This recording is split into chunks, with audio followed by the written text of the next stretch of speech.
जो भी मुख्यमंत्री बनेगा, नई सरकार बनेगी, अब गुजरात से सरकार चाहिए। नीतीश जी जाते जाते बिहार का खजाना खत्म कर दिया। वो हम अगर नहीं बोलते तो हमको तो सैलरी नहीं मिलता।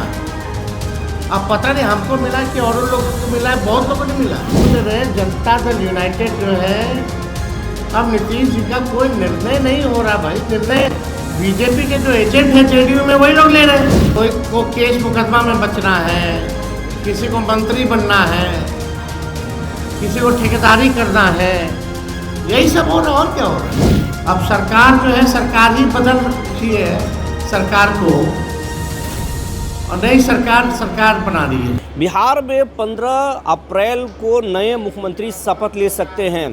कल प्रधानमंत्री नरेंद्र मोदी आ रहे हैं, लेकिन आज इसके पहले तेजस्वी यादव ने प्रेस वार्ता किया और जमकर एनडीए नेताओं पर, नीतीश पर और बीजेपी पर हमला बोला। तेजस्वी यादव ने कहा कि बिहार में चाहे कोई भी मुख्यमंत्री बने, चाहे कोई भी चेहरा हो, वो गुजरात से चलेगी, फ़र्क नहीं पड़ता कि कौन मुख्यमंत्री बनेगा। दूसरी बात उन्होंने ये भी कहा कि चाचा नीतीश ने पूरा खजाना खाली कर दिया है, किसी कर्मचारी को पेंशन नहीं मिल रहा है, मेरा भी सैलरी नहीं मिल रहा था, लेकिन जब हमने सवाल उठाया तब जाकर वेतन मिला। तेजस्वी यादव ने क्या कुछ हमला बोला, ज़रा सुनिए। फैसला तो लेना है एनडीए को, और एनडीए में और किसी को नहीं, मात्र केवल 2 व्यक्ति को। और हमने पूर्व में भी कहा, जो भी मुख्यमंत्री बनेगा उसको पब्लिक का कोई मैंडेट नहीं है। जो भी मुख्यमंत्री बनेगा, नई सरकार बनेगी, अब गुजरात से सरकार चलेगी। और ये बात चुनाव में भी हम लोग बोलते थे कि भाई एनडीए आएगा तो गुजरात से ही चुनाव चलेगा। और ये भी बात बोलते थे कि नीतीश जी को रहने नहीं दिया जाएगा। अब कौन बनता नहीं बनता, सबके मन में लड्डू तो है ही है ना। वहाँ सब अपना अपना चलवा रहा है। आप लोगों को भी बोल देता कि भाई पूछ लीजिएगा, ताकि उन लोगों का भी नाम चलता रहे। तो इससे कोई फर्क पड़ने वाला नहीं है। बात ये है, नीतीश जी, सुन लीजिए, नीतीश जी जाते जाते बिहार का खजाना खत्म कर दिया। एक मिनट सुन लो, एक मिनट। जाते जाते बिहार का खजाना खत्म।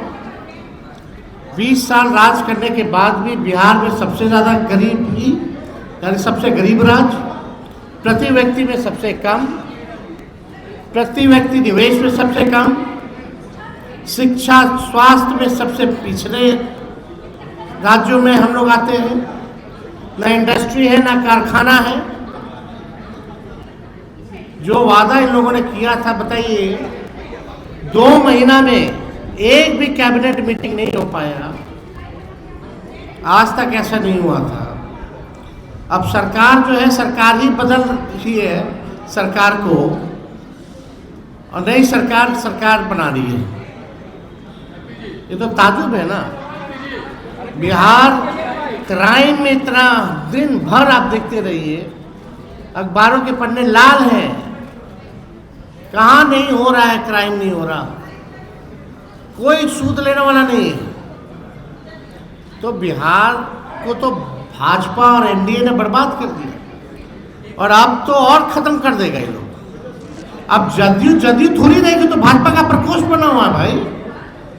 शुरू से ही हम बोलते रहे, जनता दल यूनाइटेड जो है, अब नीतीश जी का कोई निर्णय नहीं हो रहा भाई। निर्णय बीजेपी के जो एजेंट है जेडीयू में, वही लोग ले रहे हैं। तो हटाना था ही, यही तो डील था। कोई को केस मुकदमा में बचना है, किसी को मंत्री बनना है, किसी को ठेकेदारी करना है, यही सब हो रहा। और क्या हो रहा है? लेकिन बिहार की स्थिति क्या है? ठेकेदारों को देने के लिए 1 पैसा नहीं है। खजाना खाली हो चुका है। वो हम अगर नहीं बोलते तो हमको तो सैलरी नहीं मिलता।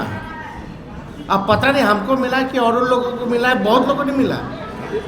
खाली लगता है हम माननीय विधायक हैं यहाँ रणविजय साहू जी, सिद्दीकी साहब है एमएलसी, वो तो खाली मेरे अकाउंट में डाला गया।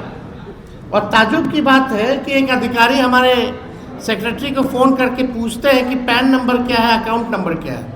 तो इतने साल से सेक्रेटरीट में मेरा आ रहा था तनख्वाह, तो पता नहीं था क्या लोगों को? हमको दिखाया गया कि आपके खाते में जो है पैसा डला गया है। और भी कब? जब हमने सबका मुद्दा उठाया, कोई अपना व्यक्तिगत नहीं उठाए थे। जितने कर्मचारी हैं उनका पेंशन नहीं मिल रहा है, और हमने ये भी बोला कि मंत्रियों तक का सैलरी नहीं मिल पा रहा है। वृद्धा पेंशन भी नहीं मिला है। वृद्धा पेंशन, छात्र भत्ता, 2 लाख रुपया, नौकरी कहाँ गया बताओ? तो यहाँ तो कुर्सी कुर्सी सब लोग लगा हुआ है, लेकिन कोई भी बने वो जनता का सीएम नहीं होगा। तेजस्वी यादव की बात आप सुन रहे थे, क्या कुछ तेजस्वी यादव ने बोला, लेकिन तेजस्वी यादव ने इतना साफ कर दिया कि बहुत सारे नेता हैं जो अपनी नाम मीडिया में चलवा रहे हैं कि हम मुख्यमंत्री बनेंगे। आगे आगे देखिए क्या होता है, बने रहिए हमारे साथ, तब तक के लिए धन्यवाद।